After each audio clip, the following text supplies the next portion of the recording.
What's cracking, everyone? My name is Ryan, and today we're taking a look at the Creative Aurvana Ace 2. Now, this is a true wireless earbud with XMEMs driver technology in them. Let's check them out.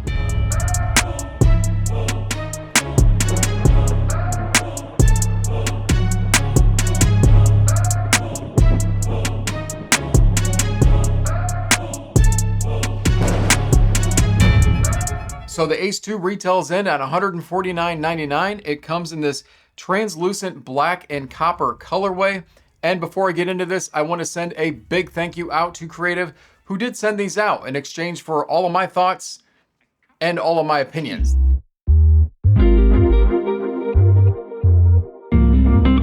Right, now these are Bluetooth 5.3 with LE audio compatibility. So basically what that means, this will work with latest technologies such as Unicast and Auracast. It is an XMEMs solid state driver technology within each earbud, along with a 10mm dynamic driver. These are adaptive ANC as well as ambient modes. It has 6 mics, so 3 mics per each earbud for your clear voice communications. It has a resistance rating of IPX5. You're going to get 24 hours of playtime with up to 6 hours per charge. Now that is with no ANC, and you're going to get about 4 hours with ANC, and then it is wireless charging compatible. And with just a 10-minute charge, you should get up to an hour of playtime. Now, lastly, as far as the codecs goes, you're going to get LC3, aptX lossless, aptX adaptive, AAC, and SBC. Now, taking a quick look of what you get in the box, you basically are going to get the black translucent case with this beautiful copper lining inside. It is a solid plastic. In fact, all of the earbuds, including the case, is this solid plastic touch to it, but it's pretty sturdy, I gotta say. You're going to get a set of tips in here, small, medium, and large. Now, the nozzle on the earbuds itself is more of a cylinder shape, so the tips are also that cylinder shape that fit on here. And they're short, so they're not going to go too far into your ears. And so, as you can see, this is what they look like in your ears. Now, these are with the big boy tips because they got big boy ears, but these are really comfortable and have a nice secure fit and a nice seal right away without having to jam them really far in, which I appreciate. Then, of course, you're going to get a USB-C charge cable inside the box as well. And that's pretty much it as far as what you get in the box.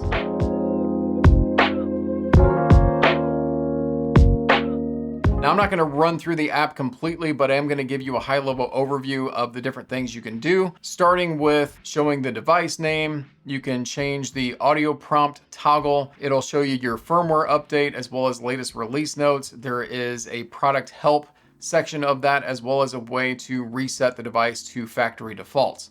Now, the main features of the app, there's not a lot to it, but you're going to see your battery levels of each earbud. Now, there's no adaptive charge control or anything like that you're going to get within the app, at least not with this current firmware that we have. Then you're also going to see your ambient control, which is really just toggling between ambient, ANC, or no ANC. There's no control over the level of ambience that you're going to get.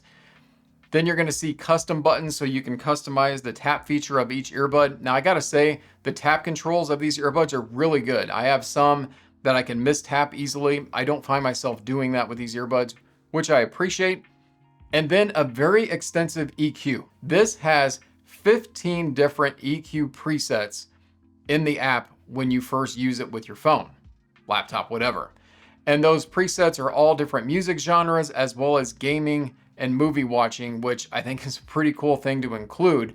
Now, when you hook these up to, say, a gaming PC or something like that, where it knows you have different games downloaded and whatever else, you're going to see even more EQ presets for specific titles of games, such as Overwatch, Red Dead Redemption, or even genres, such as, RPGs, action adventure, FPS shooters. You're going to see a footstep feature for the EQ as well. So, and the EQ itself can be customized per each one. And when you touch it, it's not just a simple, graph that you just move up and down. You can actually draw on the graph yourself and really create your own EQ curve on however you like to do that. It's a really nice EQ, if I haven't mentioned that already. Now, I will say when I'm listening to just music, I use the music mode on my EQ, but we'll talk about that here in a minute when I get to sound. Instead, I do want to take a quick second and talk about that SXFi app. Now, basically what that is spatial audio. So when you download that app, you're going to take pictures of your right ear, of your left ear, of your face. It's going to give this profile of basically your spatial profile, I guess, or whichever way you want to call that. And then there's going to be different music and different things that you can, if you have it downloaded, that may work with spatial audio to give you that really cool effect. Now, I literally only had 2 tracks. One was the default track on the app, and one was on my Samsung phone to really test. So I don't have a lot of things to say about it because I didn't really have any downloaded spatial audio compatible music. And so I definitely recommend checking it out as something different to do. I do want to take a quick minute and talk about the ANC and the communications quality of these earbuds. Then we'll come back and we'll talk about sound. Testing out the communications quality of the Aurvana Ace 2. Out here walking about, a lot of people, so you might pick up some noise around me, but mostly just seeing how these sound and what things they might pick up. Also, ANC is pretty good on these. It's not deadening, but it does a nice job of transitioning between the adaptive ANCs, and then when you use transparency mode, you really pick up a lot of your surroundings so that you can hear things really well. And then no ANC at all just gives you that nice natural sound like you're wearing normal earbuds or IEM. So pretty impressed with all of it so far, but we'll see how the communication sounds when I get back to editing. That was me talking with that transparency mode on, and you could hear things pretty clear around me. Now, one thing that's nice and not nice about it is I was wearing a coat one day and I literally could hear the hairs on the back of my neck scratching against the collar of my coat. I could pick that up with transparency mode on. I could also pick up my kids really easy while we were out walking, which is very nice. It is super sensitive. It may be something they have to fine tune a little bit in a firmware update, but I thought that was important to note. I gotta say, without any kind of EQ, which is basically flat mode, these don't have the most excitable sound. They have quite a bit of a mid-bass and probably lower mid-range bloat. So when you're listening to music and things, you're definitely going to hear that. You're gonna get some little bit of muddiness. These have a natural crispiness to them in the treble range, and I think that XMEMs driver technology is what is really driving that feature of them. I just really think these things open up when you add EQ. And I want to talk about sound quality, listening to music with these with music mode on. So the low end of this earbud is very full, has excellent extension, and can hit pretty damn hard. And a track to showcase that is called A Glimpse of Hope by Cryptic Minds.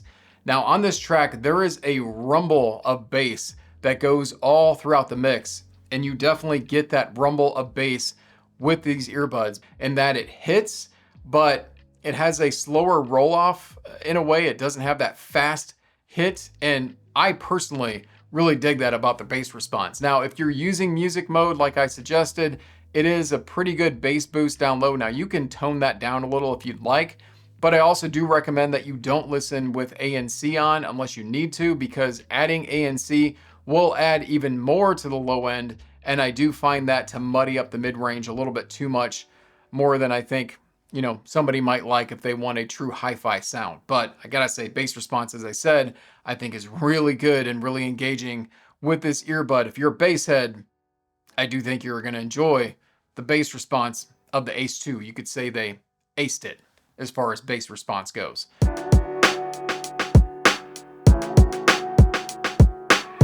And so with the mids, I want to bring up a track, November Rain. Now this is the 2022 version by Guns N' Roses, very famous song. But this one doesn't have a lot of mid-range focus to it like you might hear on other devices. I think it's a little bit laid back as far as the mid-range goes. And if you look at the music mode EQ of that, you'll see that kind of, scooped out nature of the mid-range. It's not terrible. There's not a lot of punchiness. Now, even when I flipped it to an EQ like rock and roll mode, I still didn't get a ton of punchiness to that mid-range. Not like I got the slam of the bass response. So the mid-range is probably, in my opinion, a little bit of the weaker of the three when it comes to bass, mid-range, and treble. So I'm saying that mid part of it is where I feel like it's just a tad bit relaxed. Now, I personally like that, and it's going to depend on the kind of flavor of mid-range that you prefer.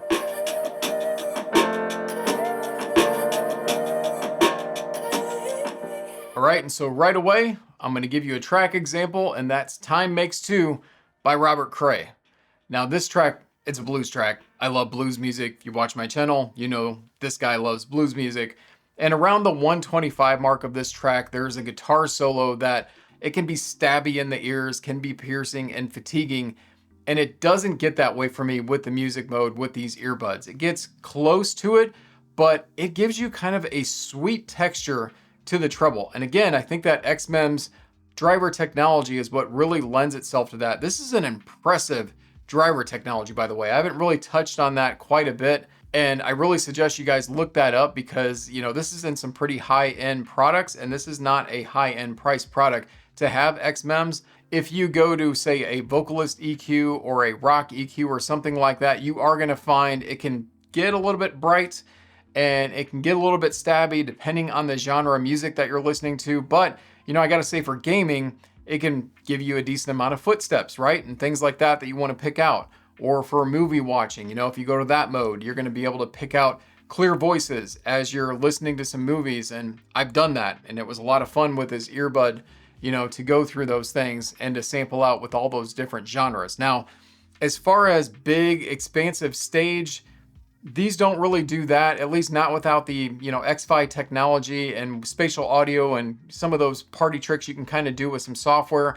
It does work with those types of things, but just naturally, this doesn't have a big wide open stage. But I'm pretty impressed for 150 bucks that these do have good details. They have excellent imaging, and you are going to get some layering. So if you're listening to orchestral recordings and things like that with big live recordings, maybe with a big stage of instruments, you're going to be able to pick things out a little bit better than you would on probably some other $150 earbuds in this quality.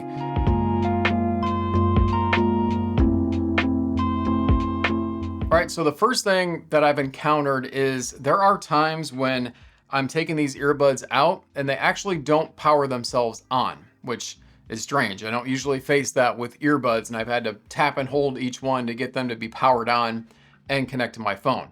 One of the other issues that I've had with these earbuds is the opposite effect, in that when I put these away sometimes, they won't power off, which is also very strange because, you know, many earbuds I'm used to, you just slap them in and they power off. Now, I have reached out to Creative on some of these issues, and they have responded with some good news that they have some firmware updates to address these issues. One other issue I gotta say, and it's kind of a big one, is I do get some feedback when I'm using the ambient mode. And best way I know how to describe that is if you ever take two microphones together and you move them too close together, you get that loud ringing microphone feedback sound. That's what I get sometimes if I'm touching these earbuds in ambient mode in certain situations. And I can't even narrow it down to what it is. Creative acknowledged it. They know that it's an issue. They are trying to fix that with a firmware update. So I was happy to hear that. It's just something that you need to know if you are going to be purchasing these.